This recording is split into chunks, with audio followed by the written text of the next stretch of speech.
I'm not too concerned with the fact that the court's ruling, if you like, or opinion is coming in the form of an advisory opinion. The upshot of it is that the court has reaffirmed Israel's obligations in these respects. Professor Ardi Imseis, it's a pleasure to see you here in The Hague today, following the announcement of the ICJ's Advisory Opinion on Israel's humanitarian obligations towards Palestinians.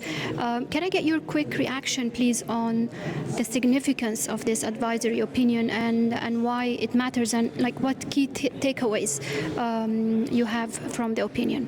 Sure. All in all, I thought it was a very good opinion, very clear. The court affirmed all of Israel's obligations in relation to international humanitarian law, but not only that, international human rights law, as well as the United Nations law and the law of the UN Charter, privileges and immunities of the United Nations, and so on. And the upshot of it, and I've not had a chance to read the opinion back, I will do tonight, but the upshot of it is that the court has reaffirmed Israel's obligations in these respects to ensure that the population of occupied Palestinian territory, which is inadequately supplied with its humanitarian aid, things covering food, water, shelter, electricity, medical supplies, and so on, that Israel has an obligation to maintain those things for the population. Now, everybody understands, including the members of the court, the context within which these findings are being made, and that context is very clearly, as affirmed by the court in previous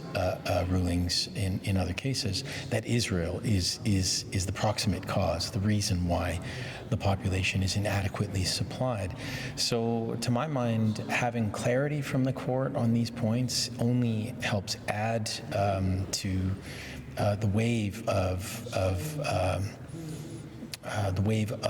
support for the Palestinian people on the ground, and accountability that flows from that for Israel and from its illegal occupations, as well as its illegal actions on the ground.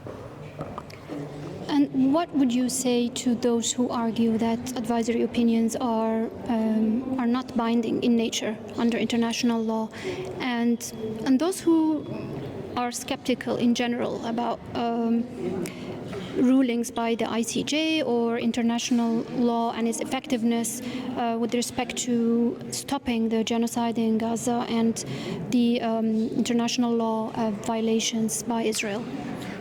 Yes, it's true that advisory opinions of the court are just that, advisory, on their face. However, because the court exercises the highest authority in public international law on earth, what it says in terms of interpreting international legal obligations, including those that are customarily binding already on all states, including in this case Israel, is binding. So I'm not too concerned with the fact that the court's ruling, if you like, or opinion is coming in the form of an advisory opinion. What is clear is that the court has made clear Israel's obligations, and from that flow third-party, third-state obligations, as well as obligations of the United Nations and others. And now it's up to the rest of the international community to ensure that these principles are respected by Israel and the other parties that they relate to.